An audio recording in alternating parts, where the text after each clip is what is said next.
I was already halfway to the door when she said it. Number 6. She smiled as she rubbed her belly. Proud, like it was some kind of prize. You'll help again, right? The room froze. Even the kids stopped moving. 5 small faces turned toward me, not with love, but expectation. They didn't see a sister or an aunt.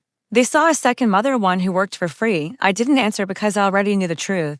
If I stayed, I would slowly vanish. If I left, I'd be painted as a villain. So I walked out. The door closed behind me with a final sound that felt like my first full breath of air. That was the moment everything cracked, the betrayal finally showing its face. But to understand the revenge, you have to understand the sacrifice that came before it. I still remember the first time she placed her baby in my arms.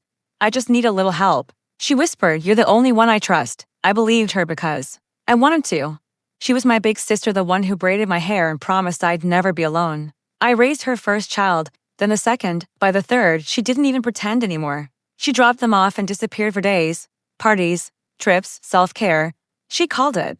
By the fourth, my apartment felt like a daycare. I stopped living and started surviving. By the fifth, I understood exactly what I was to her, not family. A replacement.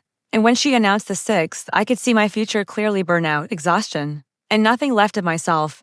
So I left. That's when her mask came off. She didn't cry. She called the police. She accused me of human trafficking. She tried to take the kids and run.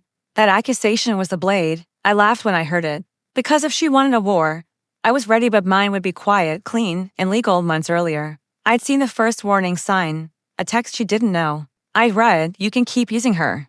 She won't leave, she's too loyal." That's when I started preparing, not out of anger, but because I knew this day would come. I documented everything. Every time she left the kids with me. Every message asking me to handle things. Every hospital form where she listed me as the emergency guardian. She thought I was just the help. I was actually building a case. When the police finally showed up, I was ready. They knocked hard, authority always does. "She says you abducted her children," the officer said. I stayed calm. "I raised them," I replied. "Would you like proof?" They didn't expect that. I handed over a folder so thick it could crush a lie. Medical records, school registrations, bank transfers showing I paid for food, clothes, daycare. Right in the middle was her message admitting she left them with me because she didn't want the responsibility. The officer read it twice, then looked at me differently, not like a criminal, but like someone exposing the truth. But it didn't end there, because justice isn't just about surviving, it's about consequences. I filed for legal guardianship, not out of revenge, but protection. If I was raising them, the law needed to recognize it. When she found out, that's when she finally understood her mistake. Not having another child, but underestimating the one raising them. The real confrontation happened in court. She showed up dressed like a victim, tears practiced, voice shaking. She abandoned me. She told the judge she destroyed my life. I spoke only once. She didn't want a sister, I said.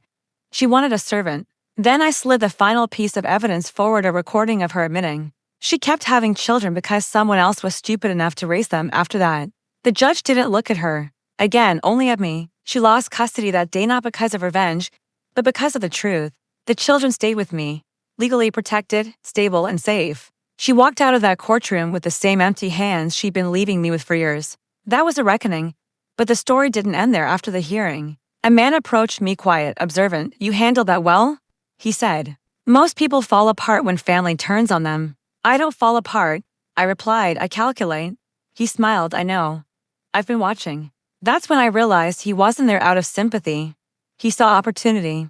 While my sister was losing everything she thought she controlled, he was noticing who had taken her place. Me. The one she thought she owned. The one who walked away. The one who turned sacrifice into strength. As I left the courthouse, 5 small hands slipped into mine, not because they had to, but because they wanted to. And for the first time in my life, I wasn't fixing someone else's mistakes. I was building my own future.